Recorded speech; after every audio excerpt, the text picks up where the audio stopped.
Hello student, welcome है आपका हमारे चैनल उज़्मा स्टडी पॉइंट में। आज हम क्लास 12th के फ्लैमिंगो बुक का chapter number 6 poets and pancakes chapter को पढ़ने जा रहे हैं। अगर आप हमारे चैनल में न्यू हैं तो इस चैनल को सब्सक्राइब कर लीजिए। ऐसे ही सभी चैप्टर्स के full explanation plus question answer की सारी वीडियोस आपको प्रोवाइड कराई जाएंगी और पॉलिटिकल साइंस, हिस्ट्री, उर्दू सारी चीज़ें जो है इस चैनल में पढ़ाई जाती हैं। सो हम स्टार्ट करते हैं। सबसे पहले हम पोएट एंड पैनकेक्स के जो ऑथर हैं हमारे अशोकामित्रन, उसके बारे में हम देखेंगे। इसके ऑथर हैं अशोकामित्रन एंड इस स्टोरी के नरेटर भी वही हैं, क्योंकि उन्होंने ही सारा जो स्टोरी है वो खुद से नरेट किया है। Ashokamitran, a Tamil writer, recounts his years at Gemini Studio in his book My Years with Boss। ये जो पोएट एंड पैनकेक जो चैप्टर लिया गया है वो माई ईयर्स विथ बॉस एक बड़ी बुक है जिसे अशोकामित्रन ने लिखा है, वहाँ से ली गई है। which talks of the influence of movies on every aspect of life in India.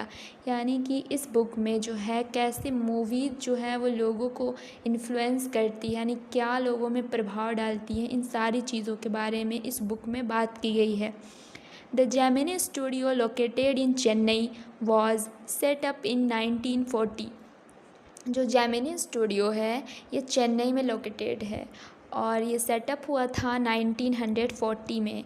ये MCQ क्वेश्चन में पूछा जाता है कि जेमिनी स्टूडियो कहाँ लोकेटेड था और ये कब लोकेटेड किया गया था, कब सेटअप इसको हुआ था।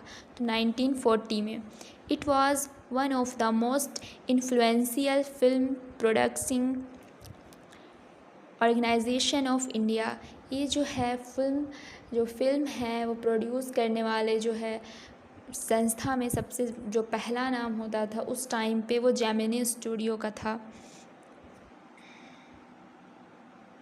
It's founder was S.S. वत्सन। S.S. वत्सन कौन है? तो जेमिनी स्टूडियो को फाउंड करने वाले इसके फाउंडर हैं S.S. Vatsan. The duty of Ashokamitran in Gemini studio was to cut out newspaper clippings on a wide variety of subjects and store them in files. जो अशोकामित्रन थे उनका जेमिनी स्टूडियो में बस इतना सा काम था कि उन्हें पेपर कटिंग कर करके और एक जो है जो क्लिप कट करते थे पेपर से, उनको अच्छे से फाइल्स में रखना होता था। Many of this had to written out by hand, although he performed an insignificant function, he was the most well informed of all the members।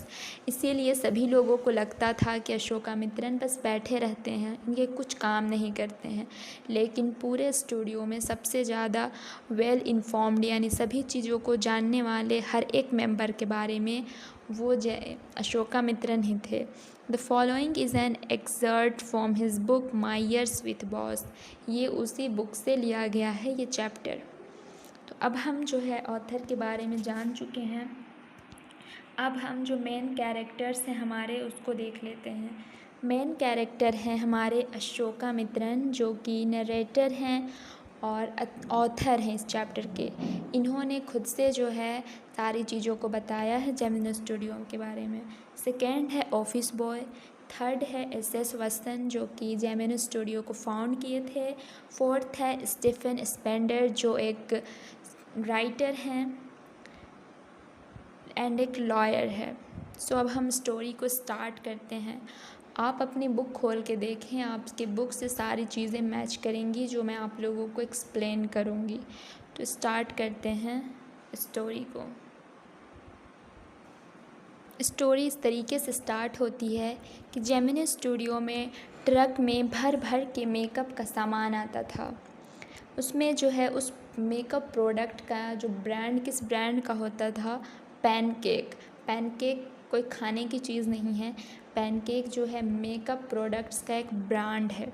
उसी ब्रांड के नाम से जो है वहाँ मेकअप आता था। ग्रेटा गार्बो ने अवश्य इसका प्रयोग किया होगा, यानी कि ये मेकअप प्रोडक्ट का ग्रेटा गार्बो उस टाइम की कोई हीरोइन हुआ करती होंगी। और कहा है इसमें स्टार्ट में चैप्टर में मिस गौहर ने भी इसका यूज़ किया होगा, ये भी कोई हीरोइन रही होगी। विजयंती माला ने भी इसका बिल्कुल यूज़ किया होगा, लेकिन रति अग्निहोत्री ने शायद इसका नाम कभी ना सुना होगा। जेमिनी स्टूडियो का जो मेकअप जो डिपार्टमेंट है वो एक जो घर था, एक बिल्डिंग का जो है सबसे अपर फ्लोर में हुआ करता था। इसके बारे में ऐसा विश्वास किया जाता था कि ये रॉबर्ट क्लाइव का अस्तबल था। रॉबर्ट क्लाइव जो कि ब्रिटिश इंडिया टाइम के जो है वो गवर्नर जनरल हुआ करते थे, तो रॉबर्ट क्लाइव का अस्तबल था ऐसा कहा जाता था। शहर के दूसरी तरफ जो बिल्डिंग हुआ करती थी वो उसके जो है निवास स्थान बताई जाती थी। अपने छोटे से रॉबर्ट क्लाइव कहते हैं कि रॉबर्ट क्लाइव के बारे में ऐसा कहा जाता था कि उन्होंने इंडिया में ऐसे ऐसे जो है लड़ाइयाँ लड़ी जो बिल्कुल इम्पॉसिबल थी। और फिर उन्होंने जो है मद्रास का जो है सेंट जॉर्ज फोर्ट जो है उसमें जो है सेंट मेरी चर्च में एक लड़की से फिर उन्होंने शादी की। इस तरीके से उन्होंने बहुत सारी घुमक्कड़ी भी की थी। ऐसे हमारी स्टोरी स्टार्ट की गई है। सेकेंड पैराग्राफ में है, मेकअप डिपार्टमेंट का जो कमरा था वो बिल्कुल हेयर कटिंग सैलून की तरह लगता था। वहाँ आधा दर्जन बड़े बड़े मिरर लगाए गए थे। आधा दर्जन यानी 6 पीस रहे होंगे, बड़े बड़े मिरर थे।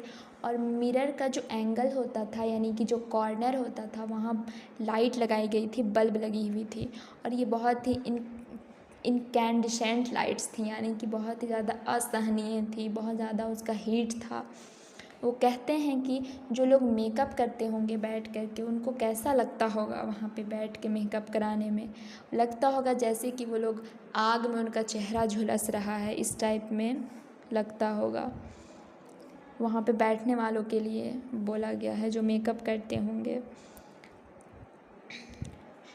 और ये जो है अब आगे बढ़ते हैं, मेकअप डिपार्टमेंट किस तरीके से सेटअप हुआ वो सारी चीज़ें हैं। फर्स्ट में ये जो मेकअप डिपार्टमेंट था उसको जो है हेडेड किया था एक बंगाली ने। इसके बाद जो है इसको सक्सीड किया गया एक महाराष्ट्रियन द्वारा, असिस्टेड किया गया धरवाड़ कर्नाटका द्वारा, आंध्रा, मद्रास, क्रिश्चियन, एंग्लो ब्रूमीज़ और बहुत सारे लोकल तमिल हुआ करते थे। यानी कि नेशनल इंटीग्रेशन वहाँ बहुत ज़्यादा था। ऐसा लगता था जैसे वहाँ इतनी राष्ट्रीय एकता थी कि दूरदर्शन में जो प्रोग्राम ब्रॉडकास्ट कराए जाते थे उससे पहले से वहाँ बहुत ही ज़्यादा राष्ट्रीय एकता थी। इस चीज़ को वहाँ बताया गया है। अब जो हमारे राइटर हैं अशोकामित्रन, वो कहते हैं कि मुझे उनका जो मेकअप था वो बिल्कुल मतलब बुरा लगता था। वो लोगों को मेकअप नहीं करते थे। मतलब मेकअप क्या होता है, मेकअप करके इंसान खूबसूरत दिखता है, लेकिन अशोकामित्रन कहते हैं कि मेकअप करके वो लोगों को और ज़्यादा बदसूरत बनाते थे। वो कहते हैं कि एक अच्छे खासे सूरत वाले इंसान को इतना ज़्यादा मेकअप करके एक घृणित डरावना लाल रंग के दैत्य में बदल देते थे लोग। यानी हिडियस क्रिम्सन ह्यूज मोनास्टर में लोगों को चेंज कर दिया जाता था मेकअप करके। लेकिन ऐसा नहीं था, इनको ऐसा लगता था। आगे ये बोलते हैं कि पहले के ज़माने में उस टाइम 1940 का जो टाइम था उस टाइम पे ओनली 5% जो फिल्म होते थे वो आउटसाइड में यानी कि बाहर में शूटिंग होती थी, बाकी बात सभी जो है अंदर शूट किया जाता था। इसीलिए लोग बहुत ज़्यादा मेकअप का भी इस्तेमाल करते थे। अब जो है वो बताते हैं कि मेकअप डिपार्टमेंट में जो ऊंच नीच का जो क्रम था उसको बहुत ही अच्छे से लोगों को मेंटेन करना पड़ता था। जैसे कि जो है जो चीफ़ मेकअप मैन होते थे यानी कि जो सबसे मेन मेकअप आर्टिस्ट होता था, मेकअप करने वाला जो होता था वो चीफ़ एक्टर एक्ट्रेस यानी सबसे मेन एक्टर एक्ट्रेस को अगली बनाता था। अशोकामित्रन अगली बनाना कह रहे हैं मेकअप करने को, यानी कि जो सबसे जो चीफ़ मेकअप मैन होता था वो चीफ़ एक्टर एक्ट्रेस को मेकअप करता था। सेकेंड नंबर में आते हैं सीनियर असिस्टेंट, जो कि सेकेंड नंबर के जो हीरो हीरोइन होते हैं, यानी कि जो आप सीरियल देखते हैं उसमें कोई साइड रोल प्ले करते हुए जो हीरो हीरोइन होते हैं उसको सीनियर असिस्टेंट मेकअप करता था। थर्ड नंबर में है एक जूनियर असिस्टेंट होता था, जो कि मेन कॉमेडियन जो हंसाने वाले लोग होते हैं उन्हें जूनियर असिस्टेंट मेकअप करते थे। इसके बाद आते हैं बहुत सारे भीड़, यानी कि लोग भरे पड़े। वो जो भीड़ को मेकअप करने वाला जो था वो था ऑफिस बॉय। वो ऑफिस बॉय जो है वो नाम से बॉय लग रहा है, एक्चुअल में उसने जो है अपने लाइफ के जो है 4 डिकेड्स क्रॉस कर चुके हैं, यानी कि वह 4 दशक क्रॉस कर गया है, यानी कि वो 40 साल से अधिक का हो गया है। वो जो ऑफिस बॉय है वो बहुत ज़्यादा अपनी जो है गोल उसका बहुत बड़ा था। वो सोचा था कि हम वहाँ जाएंगे तो हम कम से कम lyrics writer, director, screen writer, ये सारी चीज़ें हम बनेंगे, लेकिन जो है वो बस एक ऑफिस बॉय बनकर रह गया। इस ऑफिस बॉय के बारे में हम बात करते हुए अशोकामित्रन बताते हैं कि जब कोई भीड़ की शूटिंग बहुत ज़्यादा होती थी तो ऑफिस बॉय को देखा जाता था, वह एक बड़े से वेसल में, यानी कि बड़े से बर्तन में मेकअप को मिक्स करता है और लोगों को इस तरीके से मेकअप करता रहता है, लगता है जैसे कि वो पेंट मार रहा है। बहुत सारे भीड़ की मात्रा बहुत अधिक होती है और उसको ऑफिस बॉय उसको मेकअप करता है। अब यहाँ अशोकामित्रन अगले पैराग्राफ में खुद के बारे में बात कर रहे हैं। वो कहते हैं कि मैं एक दिन क्यूबिकल, यानी कि एक छोटे कमरे में जहाँ मैं काम करता था वहाँ बैठा हुआ था। वहाँ जो है पूरी दीवार में जो है फ्रेंच खिड़कियाँ लगी हुई थी। उस समय मुझे पता नहीं था कि इसे फ्रेंच विंडो कहा जाता था। मुझे अपने डेस्क में बैठे बैठे दिन और रात अखबार फाड़ते हुए और क्लिपिंग जो मैं कट करता था उसको मैं फाइल्स में लगा करके रखता था। ऐसे बैठ के मैं काम करता था जिससे लोगों को लगता था मैं कुछ काम ही नहीं करता हूँ। सारे लोग मुझे ऐसे आकर ऑर्डर देते थे, लगता है मैं वहाँ कुछ काम ही नहीं करता। ज़्यादा से ज़्यादा ऑफिस बॉय तो मेरे पास आता और बस अपनी जो है महाकाव्य, यानी कि अपनी जो है जितनी भड़ास होती थी उसकी कि मैं इतना बड़ा सोच लेकर आया था और मैं क्या बस एक ऑफिस बॉय बन गया, ये सारी चीज़ें मुझे उसकी सुननी पड़ती थी, अशोकामित्रन कहते हैं। इसीलिए मैं चाहता था कि डेली भीड़ की शूटिंग हो जिससे कि ऑफिस बॉय बिज़ी रहे। अब आगे देखते हैं आगे पैराग्राफ में क्या हो। अशोकामित्रन बताते हैं कि ये जो ऑफिस बॉय है वो हमेशा अपना जो गुस्सा है और जो अंदर ही अंदर जो फ्रस्ट्रेटेड है उसको जो एक इंसान पे केंद्रित करता था। वो कहता था कि मेरे दुख का सारा जो कोई जड़ है वो है सुब्बो, कोठामंगलम सुब्बो। वो कोठामंगलम सुब्बो को अपना दुश्मन मानता था। वो कहता था कि ये जो सुब्बो है ये जो है हमसे कम, यानी कि हमसे कमतर है। वो कहता था कि सुब्बो से ज़्यादा टैलेंटेड तो मैं हूँ, लेकिन ये जो सुब्बो है वो जेमिनी स्टूडियो में बॉस के बाद सेकंड नंबर पे आता था। वो कहता है कि ऑफिस बॉय सुब्बो जो है वो हमसे कम टैलेंटेड है, लेकिन वह एक ब्राह्मण है जिसके कारण उसे ये पोस्ट दिया गया है, यानी कि उसे इतनी इज्जत दी जाती है और मुझे नहीं दी जाती है, ऐसा कहता है ऑफिस बॉय। ऐसा अपने आप में वो सोचता है। अशोकामित्रन यहाँ पे सुब्बो के बारे में हमें बताते हैं कि सुब्बो जो है वो जेमिनी स्टूडियो में नंबर 2, यानी कि बॉस के बाद का उसका जो है उसका पोस्ट। उसके बाद जो है ये जो क्या नाम कोठामंगलम सुब्बो है, इसकी जो है बहुत ज़्यादा इसके पास दिमाग है। फिल्म मेकिंग में तो ये बहुत ही ज़्यादा आगे है। अगर इसको कोई पूछेगा कि तुम यहाँ पर के लिए कुछ सीन बताओ तो वह एक के बदले वह 4 बताएगा। 4 अगर तुम बोलोगे और मुझे बताओ तो वो 14 तरीके बता सकता है सुब्बो। इस तरीके से सुब्बो के पास एक और बहुत बड़ा टैलेंटेड है, वो हमेशा खुश रहता है। क्यों ना उसकी फ़िल्म जो है वो फ्लॉप ही हो जाए, लेकिन हमेशा वो खुश रहता है, बिल्कुल उसमें गुस्सा है ही नहीं, वो सोचता ही नहीं है ज़्यादा, जो है वो है। हमारे नरेटर अशोकामित्रन बताते हैं कि ये जो सुब्बो है उसने जो है अपना एक उपन्यास लिखा है, थिल्लाना मोहनाम्बल नाम का एक उपन्यास लिखा है। हमारे राइटर कहते हैं कि सुब्बो जो है एक बहुत ही सच्चा दिल का इंसान है।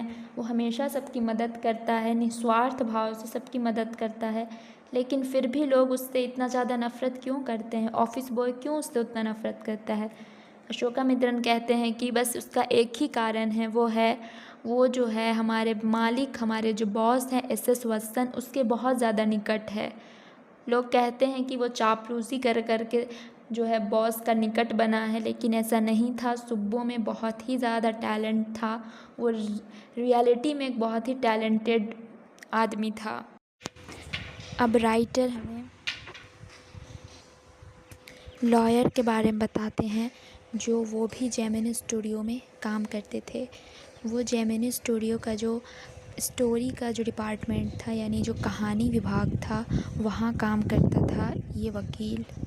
वैसे तो हम जानते हैं कि वकील जो है उसको कानूनी सलाहकार के रूप में माना जाता है, लेकिन जेमिनी स्टूडियो में इस वकील को सब इसके उलट मानते थे, यानी कि कानूनी सलाहकार के बिल्कुल उलट ये आदमी था, यानी जस्ट ऑपोजिट था ये लॉयर।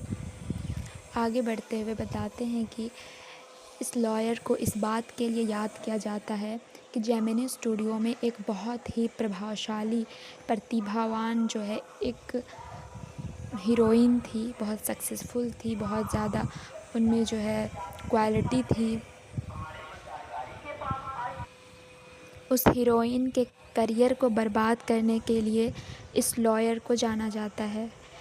हुआ ये था कि एक दिन वो हीरोइन जो है वो किसी कारण से बहुत ज़्यादा भड़क रही थी, चिल्ला रही थी और रो भी रही थी। इस टाइम पे ये लॉयर जो है ये चुपके से रिकॉर्डर ऑन कर देता है और उसकी जो है सारी वॉइस जो है वो रिकॉर्ड हो जाती है।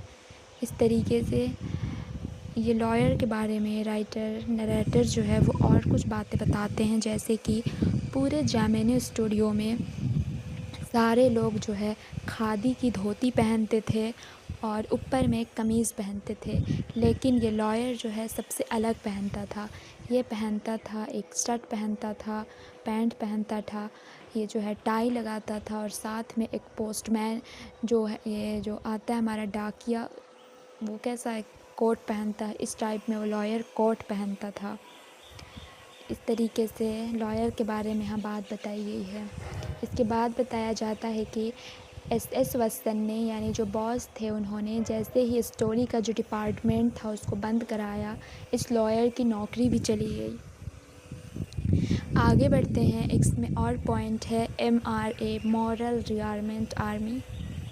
जेमिनी स्टूडियो के जितने भी लोग थे वो जो है साम्यवाद के समर्थक थे, यानी कि कम्युनिज़्म के समर्थक थे, और जो पूंजीवाद है उसके ये विरोधी थे। यानी कि दो तरीके से चलती है शासन व्यवस्था, एक साम्यवाद होता है, एक पूंजीवाद होता है। तो जेमिनी स्टूडियो के सभी लोग साम्यवाद यानी कम्युनिज़्म को मानते थे, बहुत ही ज़्यादा उसके समर्थन करते थे।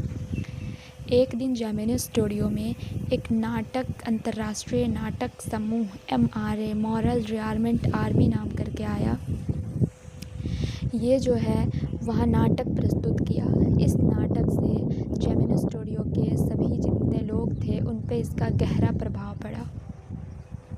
यानी जो मॉरल रियारमेंट आर्मी था वो जो है साम्यवाद का विरोधी था, उन लोगों ने यह नाटक प्रस्तुत किया, तो जेमिनी स्टूडियो वालों पे इसका गहरा प्रभाव पड़ा। एक और लास्ट पॉइंट है स्टीफन स्पेंडर। यहाँ पे स्टूडेंट बहुत ज़्यादा कंफ्यूज होते हैं कि MRA क्या है और स्टीफन स्पेंडर का क्या मामला है। तो MRA जो है ये भी कम्युनिज़्म के विरोधी था और यहाँ आया था जेमिनी स्टूडियो में। सेकेंड है हमारे स्टीफन स्पेंडर। स्टीफन स्पेंडर जो है एक दिन जेमिनी स्टूडियो में आने वाले थे, तो जो वहाँ के बॉस थे SS वत्सन, उन्होंने जो है स्टीफन स्पेंडर, जो कि एक इंग्लिश पोएट थे और पब्लिशर भी थे, तो उन्हें जो है एक दिन वहाँ आए वो जो हमारे वहाँ के बॉस थे SS वत्सन, उनका बहुत ज़्यादा वेलकम किए थे। स्टीफन स्पेंडर जो है जब वहाँ आए तो वो एक इंग्लिश पोएट थे, सो उन्होंने जो है इंग्लिश में अपना स्पीच दिया।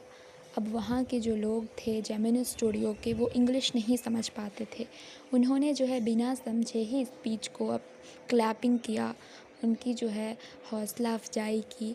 इसके बाद जो है उन्हें जो है इस बारे में बिल्कुल भी लोगों को इस बारे में पता नहीं था कि क्यों जो है स्टीफ़न स्पेंडर का इतना स्वागत किया, इतना वेलकम किया, इतने अच्छे से वेलकम किया हमारे बॉस ने।